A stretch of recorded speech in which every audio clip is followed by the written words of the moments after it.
Oh Ted. You were home. I borrowed your car. In front of her brother. Ashley acted sweetly. I'm sorry. Ashley. Megan isn't being very considerate. Don't worry. As thanks for letting me borrow the car, I filled it up with gas. What a thoughtful sister you are. Ashley. See. Megan. Ashley is considerate. Ted smiled and gently patted her head. Well. I'm going home now. See you later. Ted. See you. Megan. Megan smiled warmly at Ted. Then gave me a fleeting but strange smile. What was that? It gives me the chills. After she left, I checked the car just in case. There were no scratches and, just as she said, the gas tank was full. But something bothered me. I couldn't shake off her creepy smile. Ashley is much more mature, even though you're mean to her. She returns the car with a full tank. You should learn from her. Ted approached from behind, smiling. What are you still doing out here? Ashley, I'm going to check inside the car. Seriously. I'm going to get mad. Ted gets upset because I'm suspicious of his dear sister's goodwill. I mean, I don't really blame you. Ted continues. I'd also rather drive. But I put up with it because you use it. Hearing Ted's words, an idea occurred to me. Then I won't use the car tomorrow. So you can drive it. Seriously? Great. I have an important meeting early tomorrow morning. It's lucky the fuel is full. I'm looking forward to tomorrow. I watched Ted's back as he happily entered the house. My name is Megan. I live with my husband, Ted, and our daughter, Candice, who is in high school. I'm going to be late today because I have a drinking party. Understood. But don't drink too much. Okay. You have work tomorrow. All right. I promise. I'm sorry. Candice. I won't be able to pick you up from school today. Do your best in your studies. Okay. Mom. But don't forget my souvenir. What souvenir? This kind of conversation is typical in any household. And it feels comforting. We have lived peacefully like this until now. Ted and I met when we were co-workers. We joined the same company after graduating from college. We started talking when we were seated together at a party. Is this your niece? I asked, pointing to the screensaver on his phone. It was a cute picture of Ted sliding down a slide with a little girl. She's my sister. We're just two siblings with a big age gap. Yes. 12 years. Now she's in 5th grade. Her name is Ashley. Cute. Isn't she? Ted was clearly smitten with his little sister and kept showing me many of her pictures from when she was little. Ashley followed me everywhere. She was really adorable. I skipped many club activities just to see Ashley often. Ted would look nostalgically at his sister's childhood photos. Being an only child, I didn't fully understand Ted's feelings. But I imagined Ashley must be very happy to be so loved by her brother. Deep down, I wished I had a sibling like that. I felt a little envious. Over time, Ted and I started dating and got married when I was 25. I couldn't imagine working while raising children. So I quit my job when I got pregnant. Can I really be a good mother? I've never taken care of a baby before. Don't worry. I used to change Ashley's diapers and even bathe her. It'll all be fine. Ted supported me a lot during my pregnancy, especially when I was emotionally unstable. He helped me raise our daughter. And to this day, he remains a great support. Thanks to his family-oriented nature, he has always cherished our daughter. He plans family trips for birthdays and voluntarily picks up our daughter from her cram school. We were a happy family. I thought this life would continue forever. However, everything started to fall apart 2 years ago when Ashley moved near our house. I don't know why she chose that time to move so close to us. But our marriage started to change from then on. At first, I thought Ted and Ashley were as close as ever. But I soon started feeling uncomfortable. Ted, I want to go shopping with you. Wesley is working today and I'm lonely. Ashley would just come into our house and talk to Ted in a super sweet way. As her husband, Wesley usually worked weekends. So Ashley used to spend a lot of time at our house during those days. Come whenever you want. It's nice that you live close by, Ted would tell her, clearly delighted with his dear sister. At first, her visits seemed comforting. But I gradually grew tired of her coming unannounced. Megan's food is delicious. Can I have another piece of fried chicken? Sure. Eat all you want. I'd reply. I made that chicken because it's my daughter Candice's favorite. But Ashley always ate much more than anyone. My daughter seemed somewhat annoyed by her aunt's lack of boundaries. You don't trust us too much, do you? It seems like you have dinner here every week, Candace said one day, half exasperated. Eventually, I decided to talk about my frustration with Ted. It's okay. Ashley is lonely. It's not a big deal, Ted replied, completely ignoring how I felt. But Wesley said he'd be home by 7 p.m. Wouldn't it be better for her to wait at her own house and have dinner together as a couple? I insisted to Ted. Ashley is his beloved blood sister, but to me, she's a stranger. Even on my days off, which are very precious to me, her constant visits prevented me from resting.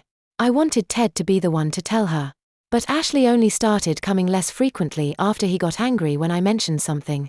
Megan, you just don't like Ashley. That's not it, Ted. But on our days off, I just want us to spend time as a family. Ashley is 12 years younger than us. Be kind to her, he replied. She may be 12 years younger, but she's not a child anymore. Ted is 30. I was tired of Ted's endless attention towards his sister, and how sensitive he got every time I mentioned her. He didn't realize how I felt, and his inconsiderate attitude only worsened over time.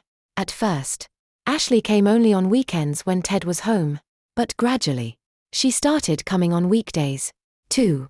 Megan, could you give me a ride? I don't have a car. She tried to take advantage not only of Ted but also of me to run her errands. I'm sorry, Ashley. I'm working right now, I replied. I'd quit my job when my daughter started high school to be a housewife. But I turned my hobby of making accessories into a business. I worked from home, creating crafts, selling them, and with my daughter's help, promoting them. You're free since you're at home. Ashley's tone was indifferent, but her words were thoughtless and starting to annoy me more and more.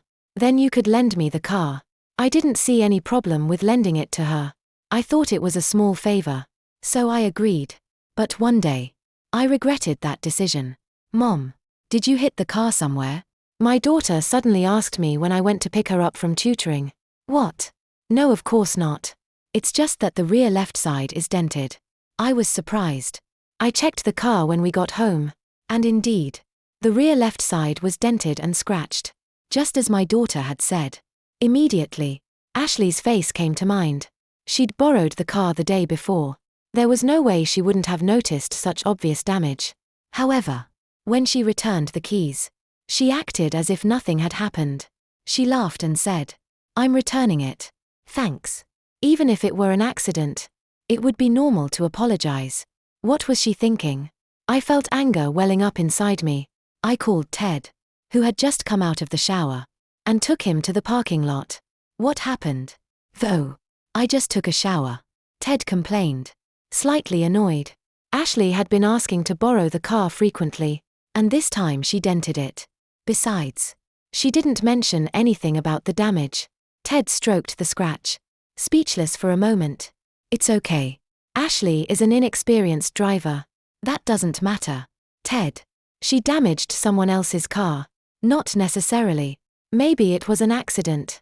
Accident or not, the normal thing would be to mention it and apologize. Ted looked at me curiously, starting to get annoyed. Are you sure Ashley damaged it? Who are you saying damaged it? What do you mean by that? I replied, confused. Well, you can't be 100% sure, can you? It's possible that you did it without realizing it. Are you telling me I wouldn't notice such an obvious dent? Ted, unable to think objectively when it came to his dear sister, left me so frustrated that I lost the energy to continue arguing. The issue was never resolved, and Ashley stopped coming to our house for a while, probably feeling a little guilty for not mentioning the dent. I thought she would at least stay away, but that hope was short-lived. One day, she appeared again without warning. Just let me use the bathroom before I go, she said as she barged into the house before I could even respond. Use the bathroom before leaving your house? I thought as I waited with an exasperated look. Ashley came back looking relieved and blurted out, Megan, you're busy. Right. I'll drive myself. So lend me the car. What? She should have thanked me for using the bathroom first. But instead, as if nothing had happened, she asked to borrow the car again. I glared at her angrily. I don't need it today. But I don't want to lend it to you anymore. But to be honest, I needed it for my daughter's activities that day. Ashley frowned, visibly annoyed. That's wrong. Ted saw what you did. I'm going to tell him. Ashley slammed the door shut so hard that it made a tremendous noise. Was it necessary to get so angry? I only told her I couldn't lend her the car because I needed it first. She dents the car, then doesn't even thank me for using the bathroom. And on top of that, she takes her anger out on objects when things don't go her way. Witnessing her attitude made me deeply regret being related to her by marriage. Well, at least I managed to firmly tell her no, and I felt grateful that she left without causing more trouble. As I was dealing with this situation, Candice came home. Dad's using the car. No one's using it. Then why isn't it in the parking lot? The blood drained from my face. I ran to the window overlooking the parking lot. The car wasn't there. It had disappeared. And so had the keys. That woman must have stolen the keys while pretending to use the bathroom. That's no different from a thief. I was trembling with rage when my daughter's voice brought me back to reality. Mom. Wait a minute. I quickly called a taxi and managed to see Candice off in time for her activity. How self-centered can that woman be? I thought. Frustrated and unable to concentrate on housework. I paced back and forth around the house, waiting for her return. 2 hours later, Ashley arrived as if nothing had happened. What were you doing? I told you the car was in use. You stole the keys. What you did is no different from theft. I opened the driver's side door in the parking lot as I unleashed my anger.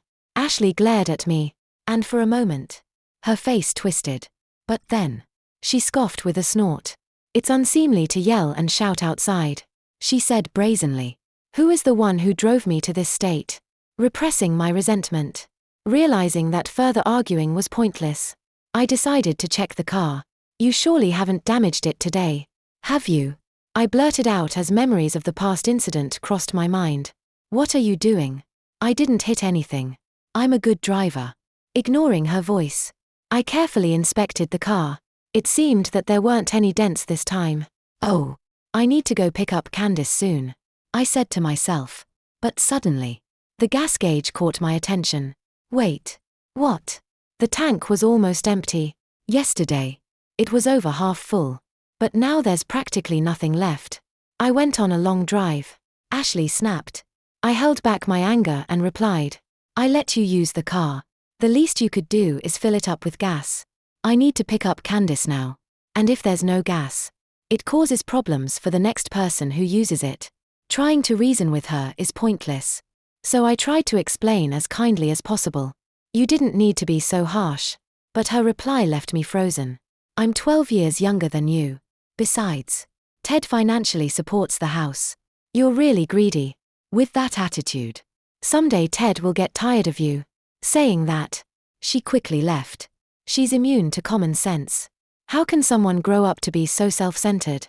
Today, I need to make sure Ted firmly talks to her about this, I thought. I made up my mind. When Ted came home, I told him everything that had happened. It's our car, but we can't use it when we need to because Ashley just takes the keys without permission. The more I remembered it, the angrier I got. But I tried to explain it to him as calmly as possible. Ted, however, replied, well, for Ashley, our house is like her own house. No, that doesn't make any sense, I retorted. Today I had to rush to get gas because it was almost empty, and then still rush to get Candice. Probably Ashley hasn't been to a gas station much. What was that supposed to mean? To control my anger, I took a deep breath. This time, I really want Ted to talk to her.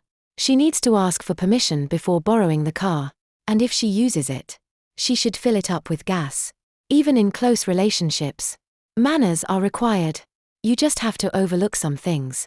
Ashley is 12 years younger than us. What kind of excuse is that?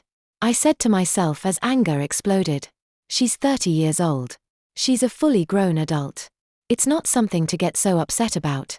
Look, I bought the car with my money. I fill it with gas.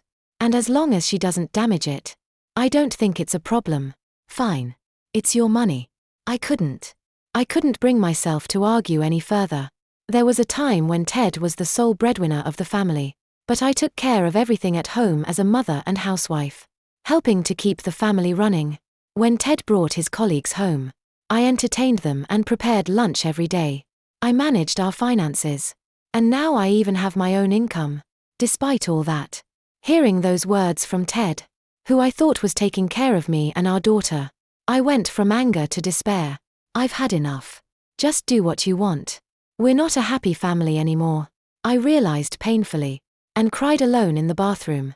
A few days later, with no regrets, she came back. I'm not letting the same thing happen again, I told myself. I immediately put the car keys in my pocket. Megan, I'm borrowing the car. I need to use it now. So, fine. She barged into the house and started looking for the car keys. They're usually here. The audacity of her to openly try to steal the keys. Noticing my disdainful gaze, Ashley turned red and yelled, "You're a bad old witch. I'm going to tell Ted." With that, she pulled out her phone and started calling Ted, who was at work. He didn't answer. He's working. After a while, she smiled briefly, and then started crying. She's crying. "Ted, Megan is being mean and won't lend me the car. Why did you marry someone like that?" She then threw the phone at me. Here I am, being scolded by Ted. "Why don't you tell her not to call me?" I answered the phone, exasperated. Such trivial things aren't trivial. Ashley is crying. Are you serious? I was speechless. What are you doing? Acting like a child? Don't hurt me. Precious sister. I'm not hurting her. It's all an act. I need the car. So can't I just borrow it? She gets mad and calls you for something so trivial. Suddenly, I heard the sound of a car engine from outside. While I was distracted with the phone, Ted must have stolen the keys from my jacket pocket. Great. I have to go. Be right back. If you believe everything she says, you're going to regret it. Ted was still on the phone, but I hung up. At night, when Ted got home, "Where is she? Your dear sister took it and hasn't returned it. Stop talking about her like that." We both turned away, irritated, and then the doorbell rang. "Oh, Ted, you were home. I borrowed the car." In front of her brother, Ashley acted sweetly. "I'm sorry, Ashley. Megan isn't being very considerate. Don't worry. As thanks for letting me borrow the car, I filled it with gas." What a capable sister. See, Megan, Ashley is considerate. Ted smiled and gently stroked her head. "Well, I'm going home now. See you later." "See you, Ted." "You too, Megan." She smiled warmly at Ted and then gave me a fleeting but unsettling look. What's with that? It gave me the chills. After she left, I checked the car, just in case. There weren't any scratches. And just as she said, the gas tank was full. But something bothered me. I couldn't shake off her creepy smile. Ashley is much more mature, even though you're mean to her. She returns the car with a full tank. You should learn from her. Ted approached from behind, smiling. "I'm going to check inside the car. What are you so doubtful about?" "Ashley, seriously, I'm going to get mad." Ted is very angry because I questioned his sister's good intentions. "I mean, I'd actually rather drive too, but I tolerate it because you use it." Hearing Ted's words, an idea occurred to me. "Then I won't use the car tomorrow, so you can drive it." "Ted, seriously? Great. I have an important meeting first thing in the morning. It's lucky the fuel is full. I'm looking forward to tomorrow." I saw Ted's back as he happily entered the house. The next morning, riding in a car is really comfortable. Ted left the house dressed in his favorite suit for an important meeting. Shortly after, a scream was heard from the parking lot. That girl must have set something up. Exasperated, I went outside. "Ouch. Ouch. What are you doing, Ted? So much fuss." I hesitated a little as I approached. I saw that the back of his suit was cut. "Megan, what's going on?" The moment I sat down, something stabbed me in the back. What has she done now? Let's calm down. My back. What is the meaning of this? You know it. Since Ashley returned the car last night, no one else has used it. Ted wasn't convinced, but he looked at his watch and said, "Oh no, I'm going to be late." Ted quickly changed and rushed out of the house. He wasn't going to take the train. I felt a little sorry for Ted. But what on earth was that girl thinking? Doing something so dangerous without a care. I must stay away from her. Otherwise, she might not only endanger me but also my precious daughter. While I was paralyzed with fear, the phone rang. It was her. "Hi. It's your fault." Ted scolded me. She said angrily on the other end of the line. Even though she's his sister. This incident really upset him. Finally, Ted seems to have regained his common sense. And I felt a little relieved. "But why did you let Ted drive?" She began to recount her plan. I stood firm and answered her firmly. I took responsibility. I hung up immediately after. I called someone and asked, "What happened?" "Yes. Please come tonight." That person agreed to come to our house that night. I'm not letting her do whatever she wants anymore. I sat down in front of my computer and started working quietly. That night, Ted has been jumpy since he got home. Apparently, he was scolded by his boss for being late to the important meeting, and his favorite suit was ruined. Keeping a frown on his face, he asked me, "Where is Candice?" "She's staying at a friend's house tonight." I didn't want Candice to see all this mess, so I arranged for her to stay at a close friend's house. She probably senses that something's not right. "I'm on your side, Mom," she told me before leaving, and her words gave me the strength to stand firm. At that moment, the doorbell rang. "Sorry for the late hour," someone said upon entering. It was her husband. The person I had spoken to earlier that day. Yes, I had contacted Wesley. And next to him was her, pouting as if she thought it would be better. Tell me about the incident where she could have caused harm. I revealed everything that had happened so far. "I'm so sorry for what has happened," I said. "My wife has caused you so much trouble. I heard she sometimes borrowed your car." I gave her money for gas. But it seems like she didn't use it for that. "Yes. She never accepted the money," Wesley replied, glaring at Ashley. "What's going on? Where's the money for gas? How often do you need it to use the car?" he asked, raising his voice. Ashley grimaced as Wesley stared at her. "Our car has a dash cam, so I know where you went," I said. Ashley panicked upon hearing that. "I was just shopping," she quickly replied. "There's a store in the next town that sells organic and additive-free things. I wanted to give Wesley good food, but it's expensive. So I used the gas money for groceries." As she continued to make excuses, Wesley's gaze turned cold. "Who's this Sean? Who were you in the car with? It wasn't you, was it?" Ashley fell silent. "Tell the truth," I insisted. The dash cam recorded everything inside the car. From the beginning, I knew something wasn't right. A person who is an expert driver wouldn't go on long drives and then run out of gas. That intuition led me to check the dash cam. And that's when I discovered what she had been doing. I was willing to keep this quiet if she changed her ways. However, Ashley, who had already managed to get Ted on her side to do what she wanted, started getting out of control. Finally, she committed a crime. So I relentlessly sent the dashcam data to Wesley. She started sobbing.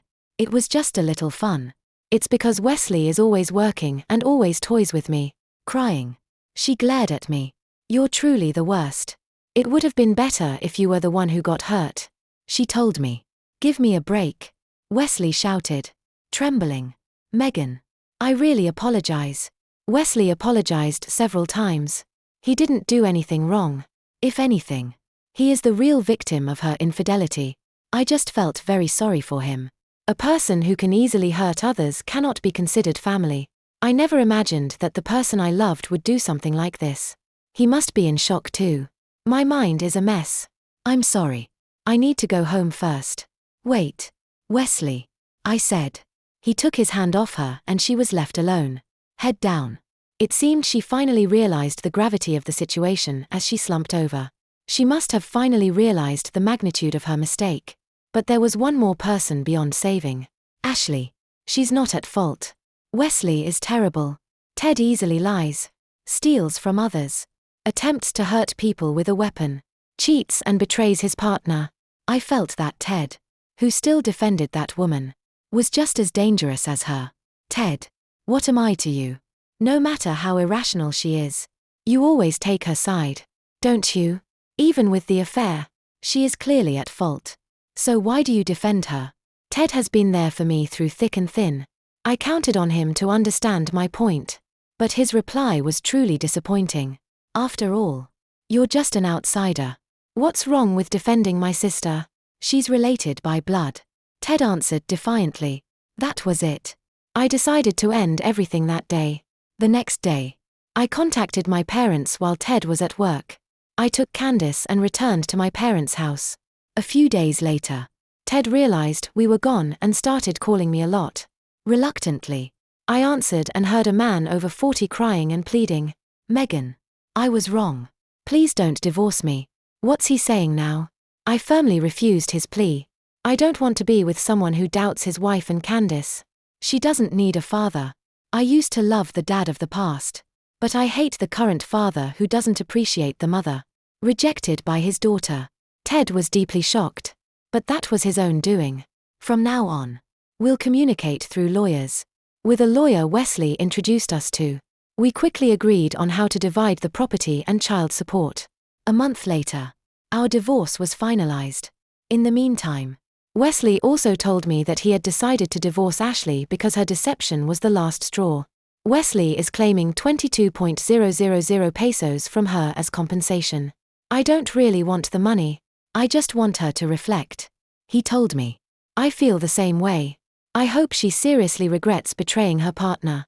I've been with him for nearly 20 years. And he's been a good person. I hope he finds happiness. Just like me. It's unlikely that I'll see Wesley again. But in the end, we wished each other happiness and gave each other a firm handshake. A year has passed. Mom, can my friend stay over tonight? I asked. Okay. What should we have for dinner? I want your special fried chicken. I want my friend to try it. With such a happy request, I couldn't help but be thrilled. Candace and I looked at each other and laughed. Now I live with Candace in an apartment. Before, we lived with my parents, which was comfortable and quiet. But since we were quite far from Candace's high school, we decided to rent an apartment near her school. The money is okay. In fact, with the jewelry sales I've been making, I earn as much as my ex-husband did before our divorce. He didn't know or imagine that I earned that much. Probably because of that, he deluded himself into thinking that I was dependent on him paying for the car and gas. I deeply felt that divorcing was the right thing to do.